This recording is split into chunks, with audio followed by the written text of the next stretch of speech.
दोस्तों मैं सत्यम मिश्रा और आप देख रहे हैं टीच ही लर्नर्स का यूट्यूब चैनल।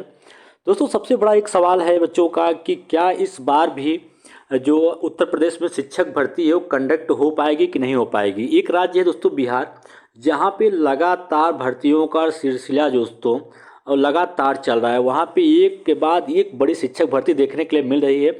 वहीं बात करें उत्तर प्रदेश की तो यहाँ पे दोस्तों 4 साल से बच्चे जो हैं वो बीएड बीटीसी इत्यादि कोर्स करके सिर्फ इस इंतजार में बैठे हुए हैं कि आखिर कब शिक्षक भर्ती देखने के लिए मिलेगी। इसी इंतजार में 2023 का जो वर्ष है वो भी बीत गया। अब दोस्तों पारी है 2024 के। इसमें भी दोस्तों असमंजस की स्थिति बनी हुई है कि क्या इस बार भी शिक्षक भर्ती देखने के लिए मिल पाएगी कि नहीं मिल पाएगी। दोस्तों इसके बारे में मैं आपको बताना चाहूँगा कि इस बार शिक्षक भर्ती हो पाएगी कि नहीं हो पाएगी। दोस्तों पूरी प्रक्रिया जो पूरा शिक्षक भर्ती है वो डिपेंड है नए शिक्षा सेवा चयन आयोग के गठन पे। नए शिक्षा सेवा चयन आयोग जो दोस्तों उसके गठन पे पूरी भर्ती प्रक्रिया डिपेंड है। ठीक है, तो बता दें कि आपको ये बड़ी अपडेट है कि जो नए शिक्षा सेवा चयन आयोग में जो भी कर्मचारी हैं दोस्तों, या कह सकते हैं कि जो उसके सदस्य होंगे, उनके जो चयन की प्रक्रिया है उनके द्वारा कह सकते हैं कि आवेदन पूरा हो चुका है। अब बारी दोस्तों पूरी तरीके से सिलेक्शन का। अब उनके जो सिलेक्शन की प्रक्रिया है सभी के द्वारा आवेदन कर दिए गए हैं और लास्ट डेट दोस्तों 15 जनवरी लास्ट डेट था कि तभी तक आवेदन करना है। जो उसके सदस्य हैं, सदस्यों को जो आवेदन की प्रक्रिया वो समाप्त हो चुकी है।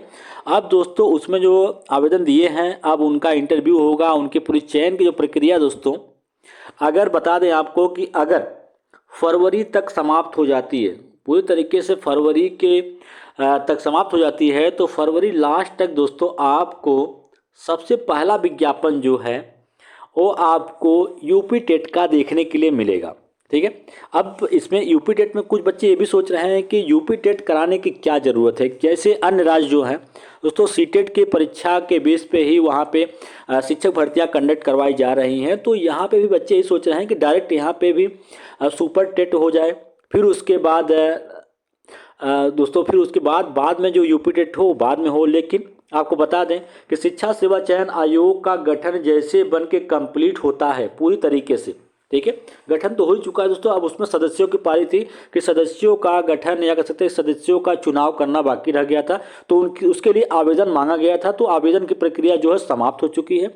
अब उसमें लोगों के आवेदन लिया गया है। अब उसमें से दोस्तों छांट ओट के 12 सदस्यों को वहाँ से सेलेक्ट करना है। ठीक है, जैसे सिलेक्शन की प्रक्रिया पूरी हो जाती है तो समझ लीजिए कि आपका जो शिक्षा सेवा चयन आयोग है वो गठन उसका पूरी तरीके से गठन कंप्लीट हो जाएगा। ठीक है, अब उसके बाद यहाँ पे दोस्तों जो सबसे बड़ी अपडेट है आपको बता दें कि शिक्षा सेवा चयन आयोग के गठन के बाद जो सबसे पहला विज्ञापन आपको देखने के लिए मिलने वाला है वो यूपी टेट का मिलेगा दोस्तों। ठीक है, यूपी टेट का गठन या कह सकते हैं कि गठन के बाद सबसे पहला जो विज्ञापन आपको देखने के लिए मिलेगा यूपी टेट, क्योंकि यूपी टेट जो है लंबे अरसे से नहीं हुआ है और काफ़ी विद्यार्थी ऐसे भी हैं जो कि सिर्फ इस उम्मीद में बैठे हैं कि यूपी टेट आएगा तो यूपी टेट हम देंगे तो फिर उसके बाद हमको सुपर टेट में बैठने का मौका मिल जाएगा।